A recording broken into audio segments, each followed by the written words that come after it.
Mujya bayagutumiye witwishisha icyaka gusa. Dero umuntu uvuye mu idomo. Ubundi se kazungu watubwiye ngagiye agiye. Ase se mbona nta n'umuntu hari hano. Yatubeshye. Yatubeshye rwose. Ukodesha inzu Fabrice cyangwa ni nyirago. Hadi uvuga uramuheruka. Ese mawe yamuheka micaye. Ariko deki uzi ko ari ikintu sazi. So, Knowless. nari. Rero nkana, kubera ko tugiye gukina. Haka ibintu byo kuvunana nabiremo nyine. Nabyo. Ahubwo man, reka dutore. Ariko aho Fabrice ari buzi, umenya ko ari umukinnyi wanjye.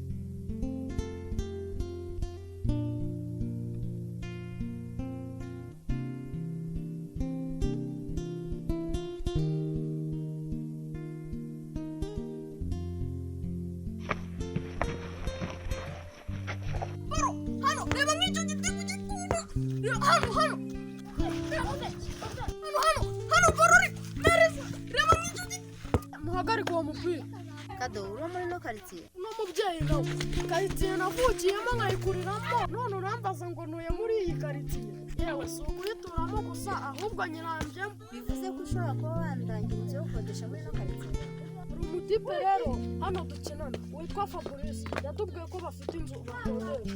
Niba ari hafi se wanyemerera ukangezayo. Byo nabyo ubwo se nakwima icyoroshye nkazaguhira. Warayisara isa nawe uhari na wa mukozi we nawe uhari. Ibintu byose byabayizwa hamamani. Nyine bivuze ngo ngomba gushaka nange izindi ngamba kuko ahantu hose mva n'ibibazo. Ibura rya Nadia ryanteje ibibazo. Gusa cyo ko natanye undi mugambi mushya. Kuko iyo nakunda se mfite ibibazo nk'ibyo mfite. Kado uri no Fabrice. Uretse no Fabrice usimuzi. Uri uramuzi? Ni nawe nshaka aho. Nyirabusho naramubuze pe. Iminsi baye myinshi naramubuze. Uza hano ari? Shaka gusobanukirwa. Ukodesha inzu ni Fabrice cyangwa ni nyirago.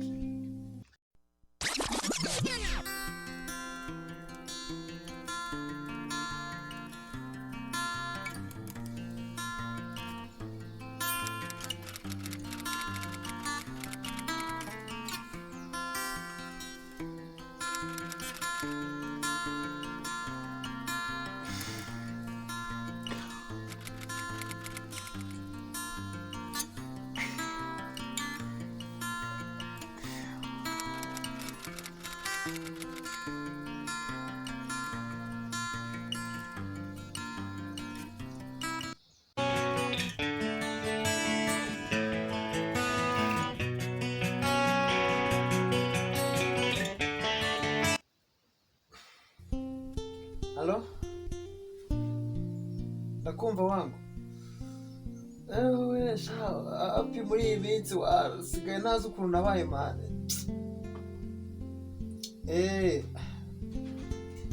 Aho breka gutere story ejo bundi nagize gutya ngo ngiye kwimara stress nsohokera ahantu nyine ngo ngiye kwinywera akantu numve nyine nguwe neza napanze na bro wanje ko tugiye nguranye tukaganira.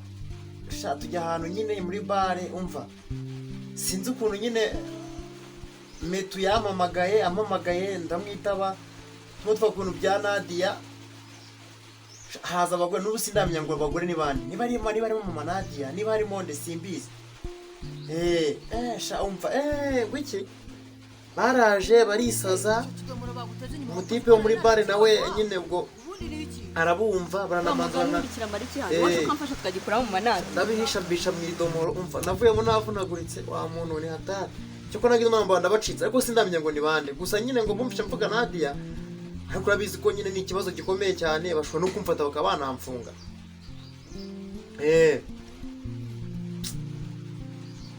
ndaje mbyuka nitegure ntari ndaje mbyuka nitegure ndebe ko nagira akantu kira mu ndu ubundi asigaye nze nkurebe gusa nyine kubera ibura rya Nadia ndimo ndashaka uburyo ndimo ndashaka ibintu byatuma ntuza ngiye gushaka undi mukobwa basi niyo wenda basi niyo nabamubeshya kuko sinzi ko napfa ko ndi muntu nkunda nka Nadia ariko byibuze wenda basi nkumva ntuje ngiye gushaka undi mukobwa rero twatangiye gucata kuri Facebook n'ubu twatuma ducata naje ndebe ko byavamo niba ngo nzakubwira umusa. Asante ntari bito.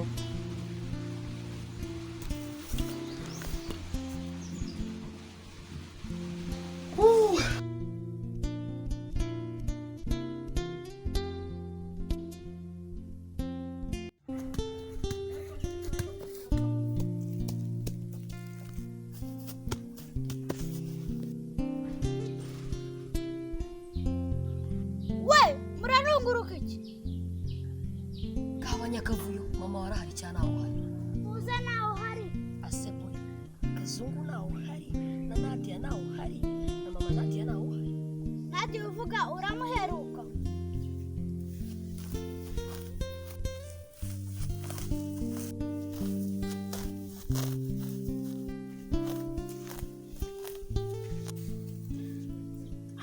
Nadia ko tutakibyumva kimwe aho nzagumya gukorana nawe ngiye guhindura umuvuno.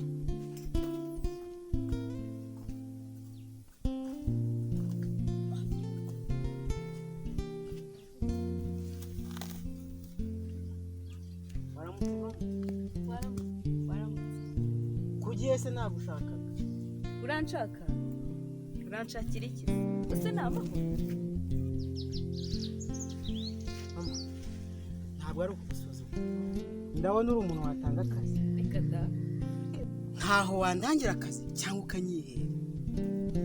None se ko mbona uri kwahira ubwatsi sifuze ko ufite akazi aho ukoraga byagenze gute? Sinakwezi murakwa mu manadi. Uwo mu manadi ya se ntabandi banagira? Wahura n'iki? Nabo bari mu bimvura. Hari ba Burino, ba Nina, uwo Nadia bavuga. Sindanamubona. Ubwaje none navunika kabiri. None bivuga nawe n'urwandiko. None se uwo Nadia yaje wazajya umuheka? Wa mubyeyi ntaye sinamuzi. Ubwo se niba ari uruhinja simbizi. Use mabuje yamuheka micaye. Niwe mbonye kwisi usetse. None se uwo mu Nadia urapiki? Wa mubyeyi ibyanjye na mama Nadia ni birebire. Kere kumaye akazi azabikubwira ndi wawe. Wa musore we nawe ukomeje kuncanga. Ngo ibyawe ni mu Nadia ngo ni birebire. Ariko ubundi ubwo ariko se ni amarangi y'iyi minsi nayo umunsi ni ugutera irangi buri munsi icyumweru ntigishira umuntu agatera irindi rivunguka basigaye badufaburika byataye nta kintu cya oji kikibaho. Dakisi umeze utese? Namubwira nkubwira tuba tumena babiri n'ubundi ndabona ugenda nk'udashaka asanga nta na gahunda wari ufite. Bandine se hano hantu hawe rwose. Ahantu hanjye Mbona ari amahoro rwose. ari ibibazo amahoro. Ibibazo kandi bi. Hesi ureba mba narasize amarangi muri iyi minsi ukaba ureba dore nta meza biraciyeho ukabona birimo koko. Ariko nta kintu warakoze. Kandi barambwiye ngo ni wowe. Warakoze. Urambwira ngo ibi bintu kuko nzabikora. Ariko biragira n'amahoro. Uretse iby'amarangi ibise ibindi bizongera kure n'ibindi nta kibazo. Nta kibazo. Njye ntabwo ndamahoro. Ibyanjye imbwa zabirwaniyemo. Ariko byoroshye ko ibibazo ngo ibyawe imbwa zabirwaniyemo izo mbwa se mwakabyara. Izo mbwa ni imbwa nyabakinnyi. Imbwa zo gusyu cyangwa ni ibindi bibazo wahuye nabyo muri iyi minsi. Papa Nadia narwa. Aseka nk'utabifite byose. Papa Nadia wagiyondeka koko. Papa Nadia ntabwo byoroshye. Ese ntibyoroshye ibiki ntabwo nsobanurira wowe ngo Dore njye mvuga uko byagenze. Nagize gutya. Ninaga mu rugo. ko nigeze kubyumva akantu gatoya ariko sinabihaga. Ibyo umwana wabuze. Nuko. Nkundana n'umukobwa yitwa Nadia. Kuko se waramukunda? Naramukundaga pe. None dusohotse mu gihe twasohotse sinzi ukuntu nagize gutya ndakubwa. Njya kwihagarika. Nje nsaba umukobwa kuva ubwo kugeza ubu. Nuko wamubuze? Amusore wese ko numva ruruva gusa yahuye narwo.